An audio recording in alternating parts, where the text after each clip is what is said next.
kenal pribadimu. Thinking introvert. Halo Sobat Stephen, dengan memahami hasil tes Stephen, kita jadi tahu bahwa ada faktor genetik yang mempengaruhi cara berpikir dan pola hidup kita. Tentu saja setiap manusia berpikir menggunakan sebuah organ yang bernama otak. Dan rupanya otak manusia itu ada belahan dan lapisannya. Dari kelima belahan otak, yang paling sering digunakan oleh tipe thinking introvert adalah belahan otak kiri atas, yang dalam bahasa ilmiahnya disebut neokorteks kiri. Belahan otak dominan ini yang dalam ilmu Stephen dinamakan mesin kecerdasan. Sebagaimana mesin, tentu saja ada hard disk dan juga ada operation systemnya. Mesin kecerdasan di dalam Stephen merupakan operation system pada otak. Dengan demikian, cara berpikirnya bertipe thinking. Selain belahan otak, ada lapisan otak yang aktif di antara lapisan otak luar dan dalam. Pada thinking introvert, lapisan otak yang aktif adalah lapisan dalam. Stephen menyebutnya introvert, sementara lapisan otak luar itu extrovert. Introvert, extrovert Stephen berbeda dengan introvert, extrovert dalam psikologi umum. Di Stephen, introvert, extrovert menunjukkan letak drive motivasi dari mesin kecerdasan. Bisa dibayangkan ya sebagai sebuah lapisan bahwa lapisan otak luar yang berwarna abu-abu itu karakteristiknya renggang sehingga mudah dipengaruhi oleh lingkungan luar. Disebut juga drive motivasinya dikendalikan dari luar ke dalam. Sementara lapisan otak dalam yang berwarna putih itu karakteristiknya rapat sehingga sulit dipengaruhi dari luar. Dengan demikian, maka drive motivasinya dikendalikan dari dalam keluar. Perpaduan antara mesin kecerdasan dengan drive motivasi ini disebut sebagai personality genetic. Mesin kecerdasannya thinking, drive-nya introvert, sehingga personality genetiknya adalah thinking introvert atau TI. Memahami amanah yang dititipkan berjenis thinking introvert membuat kita bersyukur bahwa dianugerahi paket lengkap berisi kekuatan dan kelemahan dengan tipe thinking introvert. Agar rasa syukur semakin besar, semestinya berfokus pada pengembangan kekuatan sehingga kelemahan-kelemahannya akan tertutupi dengan sendirinya. Fokus, satu, hebat.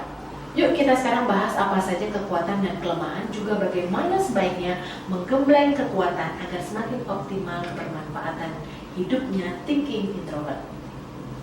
Think kata kuncinya, maka cara berpikirnya dominan logika, menggunakan kekuatan analisa. Baginya setiap informasi yang bisa masuk di akal akan lebih mudah ditangkap dengan seksama. Terkadang sulit menerima pengaruh dari luar diri. Ternyata ini adalah efek dari lapisan otak dalam yang lebih aktif. Dia tak mudah hanyut dengan percakapan orang di luar dirinya. Yang terutama adalah tak mudah terpengaruh dan percaya dengan pendapat orang lain. Sesungguhnya yang terjadi adalah ada dorongan dalam diri untuk menggali dan mendalami permasalahan secara khusus dan mendalam.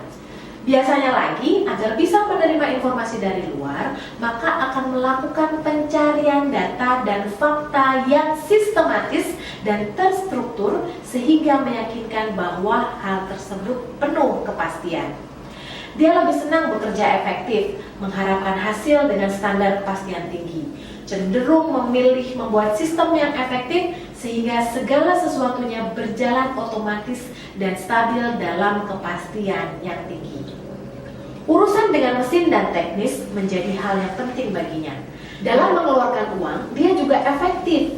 Biasanya cenderung berhitung dengan seksama. Seperti pelit ya. Nah, dalam hal berbagi pun juga demikian.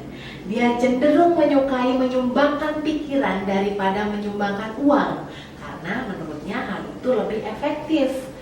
Uang yang masuk ke kantong akan cukup sulit keluar tanpa perhitungan data kebutuhan yang pasti. Dalam urusan belajar akademis cenderung sebenarnya dia tak mengalami masalah banyak. Selama basic kemampuan berhitungnya baik, maka urusan berhitung menjadi hal yang simpel baginya. Kemampuan berhitung tak hanya yang berhubungan dengan angka, namun juga kemampuan tentang berhitung untung rugi, baik buruk, benar salah, juga menjadi hal yang bisa dilatih untuk mencapai kesuksesannya. Dengan drive motivasi di dalam dirinya, maka perlu internalisasi pentingnya belajar secara formal dan berkelanjutan. Diusahakan agar proses belajar menjadi sebuah kebutuhan bagi dirinya. Dengan internalisasi kebutuhan belajar, maka diharapkan kesukaannya membaca dan menggali ilmu pengetahuan secara mendalam akan senantiasa menjadi kebiasaan dan menjadi jalan untuk menemukan way out, jalan keluar dari setiap permasalahan. Nah, tapi terkadang ada ketakutan untuk keluar dari zona nyaman. Keinginan untuk diladeni dan menggampangkan urusan sering menjadi kendala dalam menuju kesuksesannya. Meski mudah menangkap materi pelajaran, namun cenderung gagal menangkap gambaran besar dari segala hal. Terlalu logisnya terkadang membuat perasaannya menjadi tumpul. Dia berusaha adil, melihat segala sesuatu secara hitam dan putih, namun terkadang kurang bijaksana dalam menghadapi nilai yang menyentuh rasa. Dalam urusan cinta juga demikian. Tipe thinking introvert akan kagum pada orang yang dianggapnya pintar, baik dan berwawasan luas, namun tak mudah baginya mengungkapkan rasa cintanya. Mulutnya seakan kaku dan tak menemukan kata yang pas untuk menyampaikan cintanya. Harapannya adalah orang lain tahu dengan sendirinya apa yang dipikirkannya. Ku terpikat pada tuturmu, aku tersihir cintamu, terpaku pada pandanganmu, caramu melihat dunia. Ku harap kau tahu bahwa ku terinspirasi hatimu. Ku tak harus memilikimu, namun bolehkah ku selalu di dekatmu.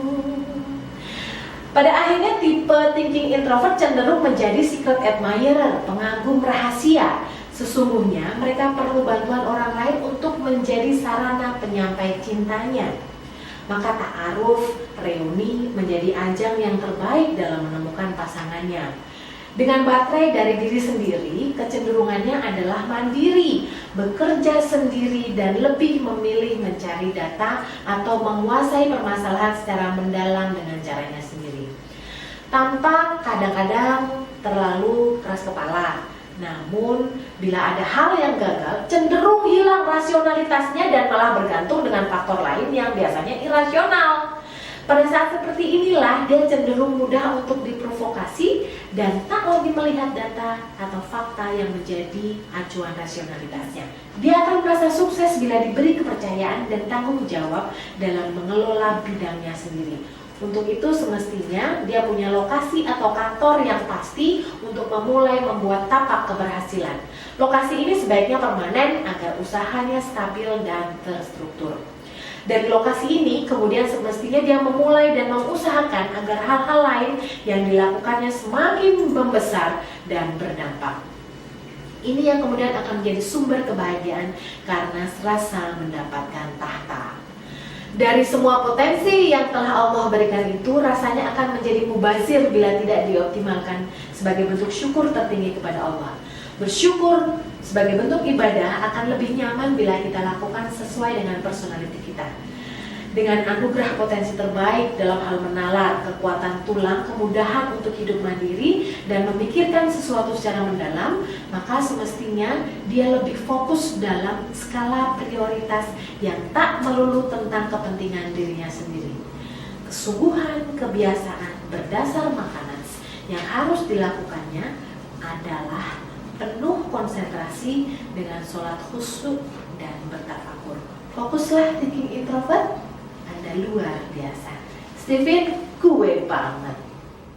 Dengan Steven, kenal pribadimu.